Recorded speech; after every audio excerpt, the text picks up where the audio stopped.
Welcome to this episode of Dev Questions with Tim Corey. Join us as we tackle the questions you are asking about a career in software development, understanding the industry, and new technology. Now, here's your host, expert developer, and online educator, Tim Corey. How do we deal with burnout? How do I avoid being burned out? And what do I do if I feel like I am burned out? This is a question that's come up a lot recently in today's culture of work from home and pandemic and all the rest. It's really created a big problem with burnout. So let's talk about how we can avoid burnout and what to do when we're in the midst of burnout as well. An example I've heard a lot on burnout is filling your tank versus emptying your tank. And I want to use that example, but I don't want you to think of a gas tank. Because a gas tank, when you're driving your car, if your gas tank is empty, then your car stops. And that's not really what I want to think here. I want to think more about your oil reservoir in your car. So the oil is what lubricates the pistons. It allows your car to operate and run. But when you run out of oil, your engine seizes up and you have massive problems. That's more what we're talking about here. And you can even run your car a little bit on bad oil or not much oil, or maybe even almost no oil. But once you get to no oil, you're done. It's not like you just, we'll fill a tank up and keep going. That's not really what it is. And then that's not what burnout is either, is, we'll just fill a tank back up and you're good to go. This is more like oil, not gas. So let's talk about what drains our tank. What are the things that in business, in life, will cause burnout? And the big one here is going to be stress. This is something that we've all been under when it comes to lockdowns and all the rest, health issues, family problems, and all the rest. Those cause stress. Now, stress can be physical, it can be emotional, and it can be mental. Any of these can really drain you when it comes to how you feel. And it can be very quick. It can be something that is that comes on very suddenly. Maybe a relative passes away, another relative passes away, and you just feel like you can't cope. And that stress can really drain you quickly. Or it can be something like at your job where maybe your boss is kind of demanding and doesn't really listen to you and maybe micromanages a little bit. And it's not a major thing, but it's a minor thing every day. And so that stress is a long-term, slow burn buildup where it just keeps building up gunk in your life, and it drains you and it drains you and it drains you. And any of these can be causes of burnout. It's not just the, I'm working 40 hours or 80 hours a week, or I'm working 100 hours a week every week. And that's a physical stress. That can be stressful and that can cause burnout, but maybe it's just, I'm working more than I should. I'm not getting the opportunity to do other things because I'm being held back at work. I have to stay late. I have to come early. Yes, I have the physical ability to do that, but it's just a stress in my life. That can be part of that drain the tank as well. That can cause burnout, but it's not just those things. It can be the emotional as well. Someone who is continually irritating you at work. That can be a drain on you. And it can cause a buildup of stress, a buildup of those negative emotions that just kind of weigh you down, and over time will cause burnout. And the final thing here that I think that is a big one that people overlook is a lack of connection, a lack of real connection. The work from home movement has gained a lot of traction, especially again in these times of COVID and other things. But I love work from home, don't get me wrong, okay? But there is a danger as well in work from home in the fact that you don't get the same connection. I don't have talks or communication with my employees over Microsoft Teams in the same way I would if we worked in the same office. I don't have that same connection. And so we have to do other things to create those connections. And we're actually working on doing even more in the coming months because we need those connections. We need those connections to be able to have more than just a work discussion, but a discussion as a real person, as a whole person. And this is where burnout again can rear its ugly head in the fact that when we don't treat people as whole people and not just the work part of it, that can cause or allow stress to grow and allow things to fester and become worse over time and really drain out the tank of the person who is struggling. So that lack of connection can be difficult. All right. So those are the things. And yes, there's a lot of things that can cause stress. There's a lot of things that can cause burnout. But the big bucket here is stress. The big bucket here is the idea that we let something go over time or we have something big that comes up. But either way, we can put the broad band on it of stress. So what are some solutions to avoiding burnout or maybe getting out of burnout once we get into it? And that's why I want to use that again, that idea of running out of oil in your engine, because sometimes people think, okay, well, if I can just, somehow jumpstart or fill them back up a little bit and let them keep going, or fill myself up and keep going somehow. But really, once you get to the point of burnout, it's not as simple as just fill back up with some good stuff and you're good to go. So you don't want to get to the point of burnout because that can be much more difficult to get through. So first of all, fill your tank. Do things that reduce stress, physical stress, emotional stress, mental stress, things that take away some of that weight every day. Because if you're adding weight every day and not taking away the same amount of weight, then you're going to at some point overload. The way I have done this in the past, in my previous location where I lived, we had a big garage. And when I say big, it was originally a carriage barn. And so it was about 50 feet by 40 feet. And so I put woodworking equipment in there. So I had a table saw and I had a whole bunch of woodworking tools and I would build things out of wood. Do I need to? No, I could have done something else. I could have gone to IKEA and purchased something. But the idea of making something with wood was really appealing to me for a couple reasons. First of all, I had not learned how to do that growing up. And so I was able to learn that and acquire a new skill. But also woodworking has just about zero to do with my day job. Okay, it has zero to do with programming. Yes, you can get CNC machines and other things that are basically computers, but that's not what I did. I had a table saw, I had a circular saw, I had drills, I had drill presses, I had, things that were just physical tools. And I would learn how to build things, how to make things and do things for around the house, because that took a lot of stress off of me because it engaged my mind, but in a way that I wasn't used to, in a way that had nothing to do with what I was doing at work. So for me, that filled my tank. Some people go for a walk. Now for me, going for a walk can be great, but I often find myself, my mind wandering back to the problems I'm thinking through, and that can not be as stress relieving.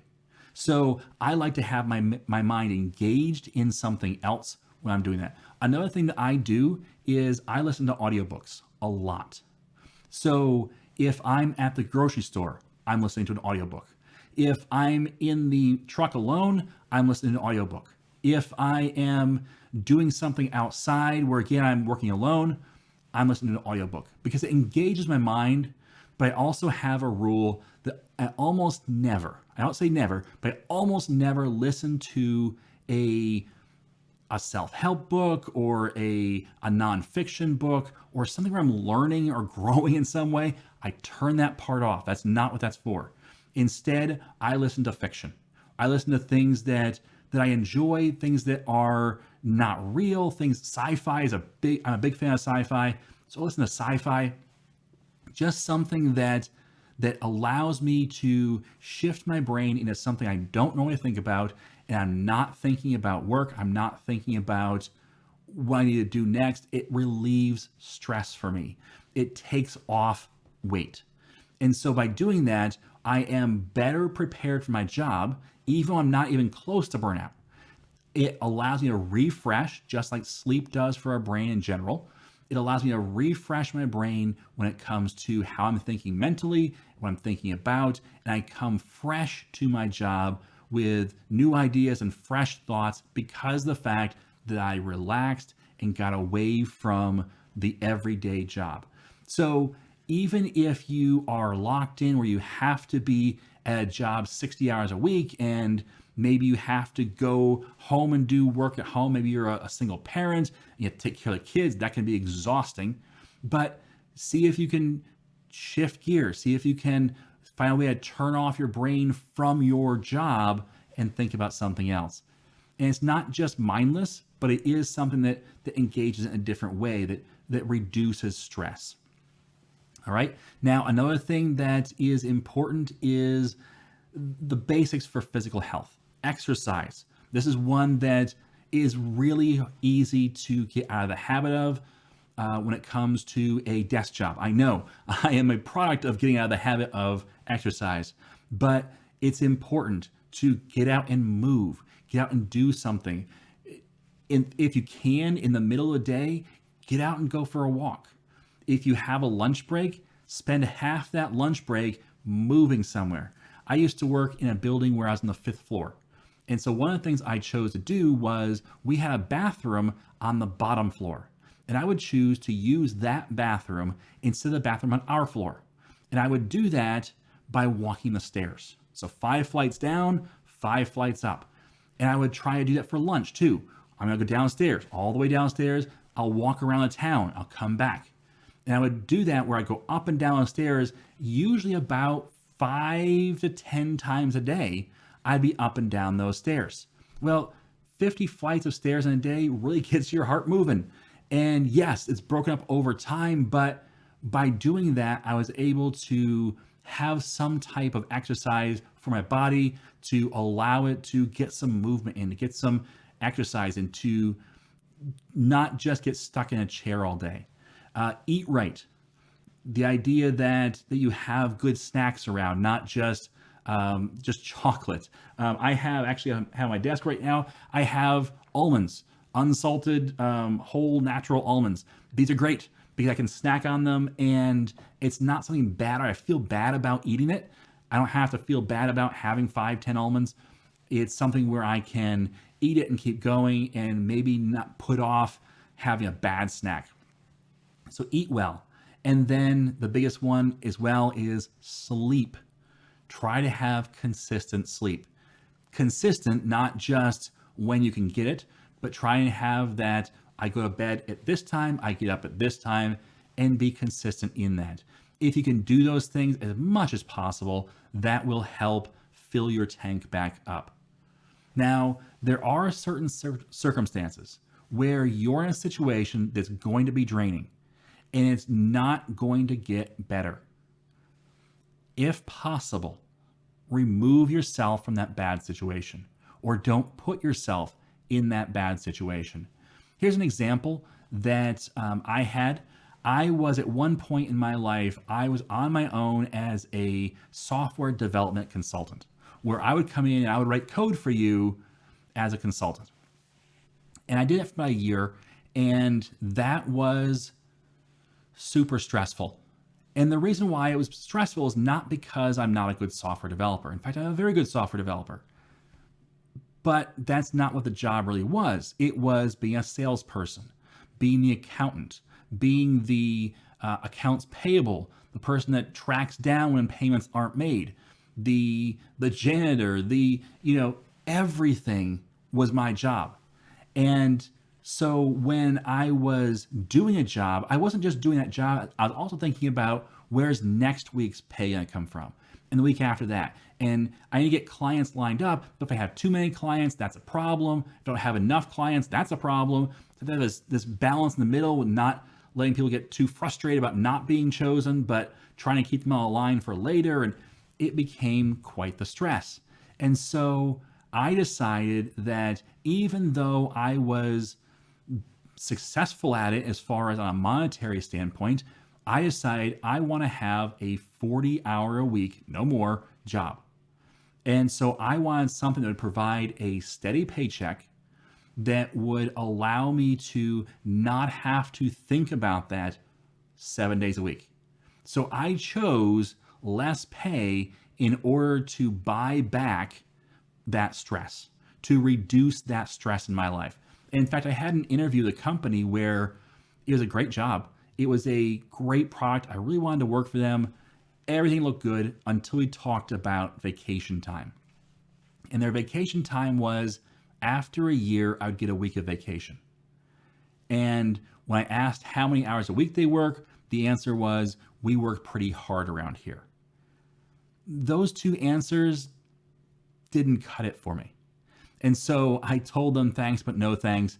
And I was able to do that because I was confident that I could find somewhere else to work. I didn't have to take that job. And in fact, a job came along later. I talked to who became my boss and I said, I don't want to be insulting or anything, but right up front, let's talk about vacation and hours of the week. And he said, well, we have 3 weeks officially in the books, but we don't really track it. Take what you need. And as far as hours per week, we're pretty insistent that you don't work more than 40 hours a week. 40 is what we'd like you to work, but no more. That was huge. That was a massive reduction in my stress. That was an indication that going forward, I won't have these stresses, the stress of working too much, taking away from the family, not having time to go to soccer games and all the rest. That would be reduced to a very small bit of stress, if any, and that I wouldn't have to balance that out with a lot of refilling because of the fact that my job was not overly stressful. And you know what? I chose that job even though the pay wasn't the greatest. In fact, the pay was about half what I could have gotten other places. But it was enough for what I needed. And it was something that I said, this reduction in stress is more valuable than the pay was. So there's a time when you can remove, if you can, remove yourself from that bad situation. Make sure that you pick a situation, if you can, that's going to keep your stress low. So those things can help manage your stress both now and going forward. When it comes to an interview, make sure that you can gel with your boss, if at all possible. Make sure that you can, if you can, figure out, can I work with this person long term, or are they kind of a jerk, but they're offering me a good job? Because if they're kind of a jerk, but they're offering you a good job, is it a good job? I mean, don't get me wrong, you got to provide for your family, and sometimes you have to work in a bad situation in order to provide for your family. I get that. I absolutely do. And in that case, you're taking on a stress in order to relieve a different stress. You're taking on the stress of a frustrating boss because that's less of a stress than not being able to provide for your family. But if you have the choice, don't work for the jerk, okay? And then finally, make a friend.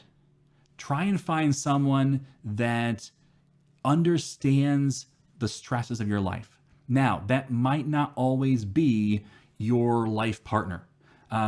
My wife knows some of my stresses. My wife listens to stories that she probably gets bored of because of the fact that they don't really relate to her life.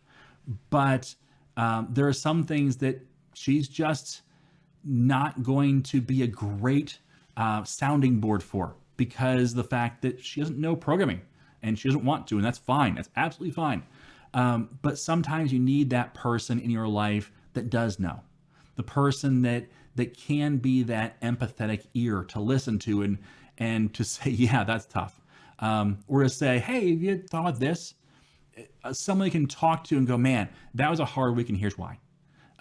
Make that friend at your job if you can.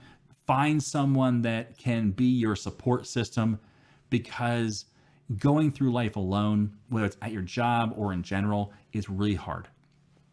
That adds a lot of stress in general.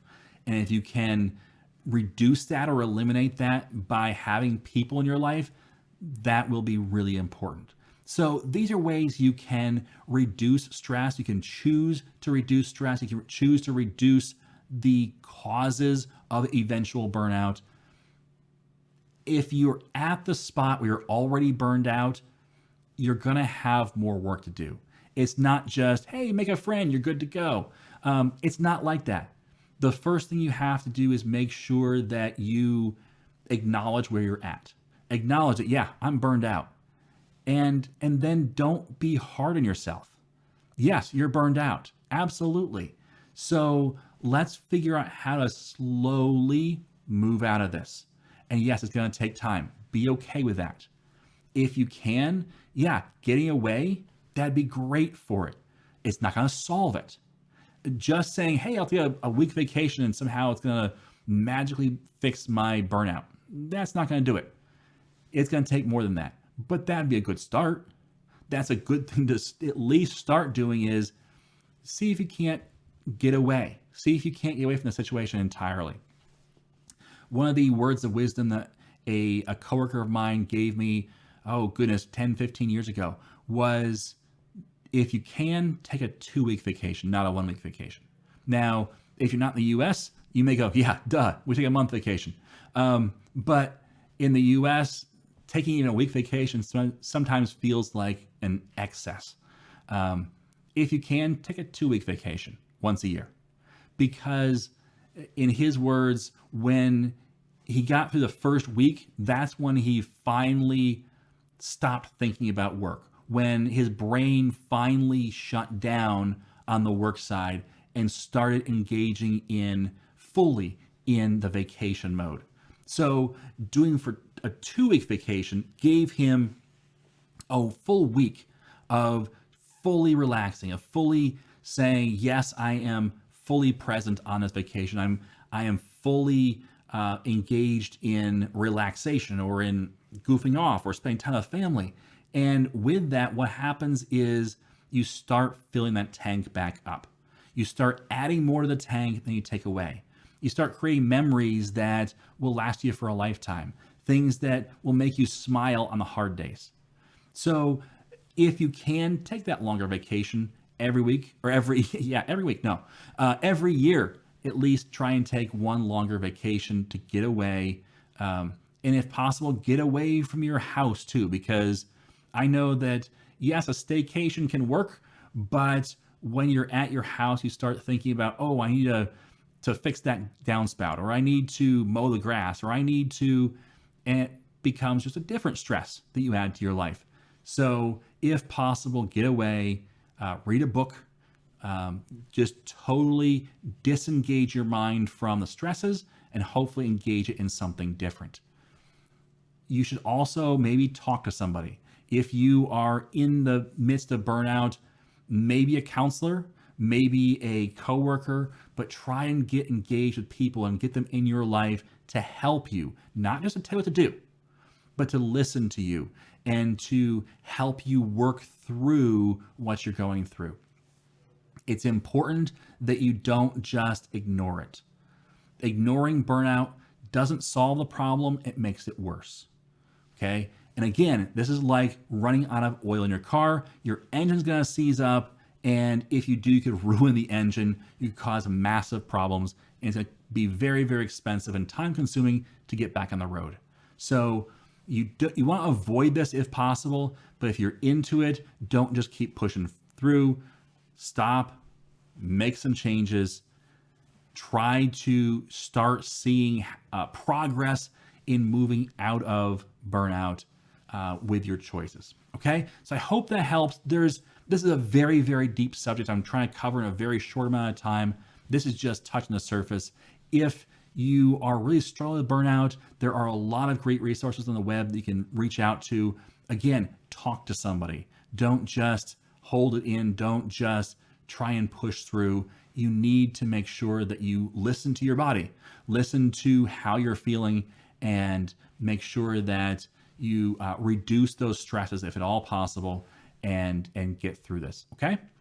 Thanks for listening. I hope you have a great day. And as always, I am Tim Corey.